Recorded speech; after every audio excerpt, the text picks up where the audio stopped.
ওম শান্তি 9 জানুৱাৰী 2025 সাকাৰ মহাবাক্যৰ সম্পূৰ্ণ সাৰ কথা।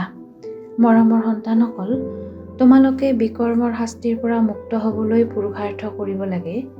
এই অন্তিম জন্মত সকলো হিচাপ নিকাচ নিষ্পত্তি কৰি পবিত্ৰ হ'ব লাগে।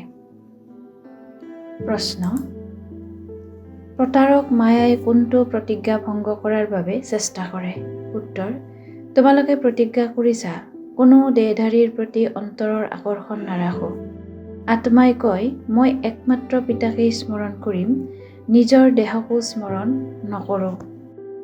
পিতাই দেহৰ লগতে সকলোৰে সন্ন্যাস কৰায়, কিন্তু মায়াই এই প্ৰতিজ্ঞাটোৱে ভংগ কৰাই দিয়ে। দেহৰ প্ৰতি আকৰ্ষিত হৈ যায়।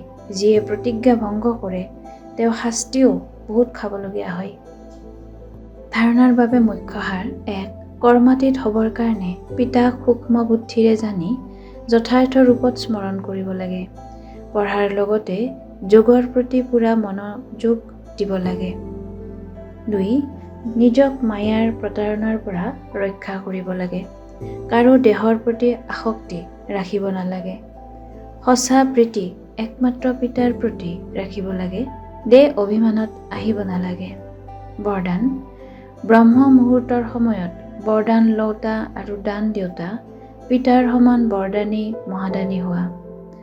ব্ৰহ্ম মুহূৰ্তৰ সময়ত বিশেষ ব্ৰহ্মলোক নিবাসী পিতাই জ্ঞান সূৰ্যৰ লাইট আৰু মাইটৰ কিৰণ সন্তানসকলক বৰদানৰ ৰূপত দিয়ে। লগতে পিতা ব্ৰহ্মাই ভাগ্য বিধাতাৰ ৰূপত ভাগ্যৰূপী অমৃত বিলায়।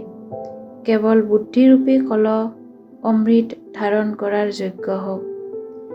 যিকোনো প্ৰকাৰৰ বিঘ্ন বা বাধা যাতে নাথাকে, তেতিয়া গোটেই দিনটোৰ বাবে শ্ৰেষ্ঠ স্থিতি বা কৰ্মৰ মুহূৰ্ত উলিয়াব পাৰা, কিয়নো অমৃত বেলাৰ বাতাৱৰণেই বৃত্তি পৰিৱৰ্তন কৰোতা হয়। সেইকাৰণে সেই সময়ত বৰদান লৈ দান দিয়া, অৰ্থাৎ বৰদানী আৰু মহাদানী হোৱা। শ্লোগান: ক্ৰোধীৰ কাম হৈছে ক্ৰোধ কৰা আৰু তোমালোকৰ কাম হৈছে স্নেহ দিয়া।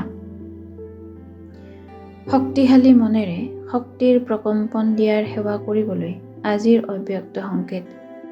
এতিয়া স্ব-কল্যাণৰ এনেকুৱা শ্ৰেষ্ঠ পৰিকল্পনা কৰা যাতে বিশ্বৰ সেৱাত শক্তিৰ প্ৰকম্পন স্বতঃস্ফূৰ্তভাৱে প্ৰাপ্ত হৈ থাকে। এতিয়া উৎসাহ উদ্দীপনাৰে নিজৰ মনত এইটো দৃঢ় প্ৰতিজ্ঞা কৰা যে মই পিতাৰ সমান হৈয়েই দেখুৱাম। পিতা ব্ৰহ্মাৰো সন্তানসকলৰ প্ৰতি অতি স্নেহ আছে। সেইকাৰণে এটি এটি সন্তানক প্ৰকট কৰি বিশেষ সমান কৰি তোলাৰ বাবে শক্তিৰ প্ৰকম্পন দি থাকে। ওম শান্তি।